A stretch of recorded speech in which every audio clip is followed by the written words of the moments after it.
Само еден ден по објавата на пресудата за обвинетите за крвавиот четврток, на социјалните мрежи може да се видат бројни реакции кои имаат различен интензитет, а во зависност од висината на изречената санкција. Иако малку неочекувано, но првата реакција дојде од Митко Чавков, поранешен директор на Бирото за јавна безбедност при Министерството за внатрешни работи, кој за делото за кој се товареше беше осуден на 18 години затвор.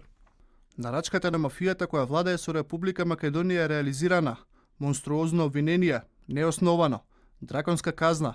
Ги повикувам сите членови и симпатизери на ВМРО ДПМН, како и добронамерните граѓани на Република Македонија, кои не се политички определени, да се обединат околу каузата на ВМРО ДПМН и да се порази злосторничката организација која ги киднапира сите институции.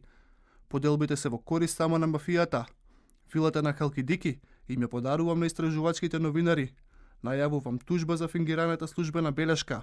Иако Митко Чавков себе се доживува како патриот, неговата ќерка Зорица Чавкова е со диаметрално спротивен став и преку социјалните мрежи најавува семена, а не партиска борба.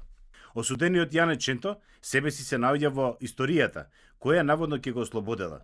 За разлика од Чавков и Ченто, Игор Дурловски, како единствен кој вчера беше ослободен од вина, со многу сарказам во славењето на неговата слобода. Кога слободата е робство, а среќата тага, мевлем на душа сте ми.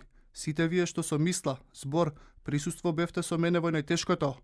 Благодарам на дел од блиските што станаа далечни. Со вчерашната неправосилна пресуда, полека но сигурно се комплетира серијата судски постапки за кои беа досега изречени безмалку 300 години затвор.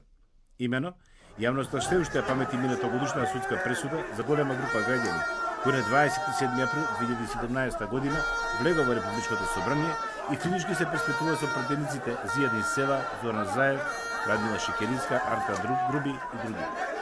Скопскиот кривичен суд на овие обвинети им изрече затворски казни во трајање од 81 година.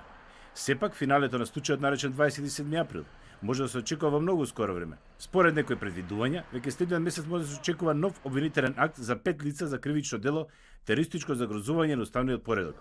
Меѓу оние кои ќе бидат обвинети за организирање на случувањето од крвавиот четврток се и поранешниот председател на собранието Трајко Велјановски, екс-министер за транспорт и врски, односно за образование Милијана Киевски Спиролицевски, како и богатците Никола Бошковски од Управата за безбедност и контрразузнавање и поранешниот премиер Никола Груевски, но ним најверојатно ќе им се суди во нивно отсуство.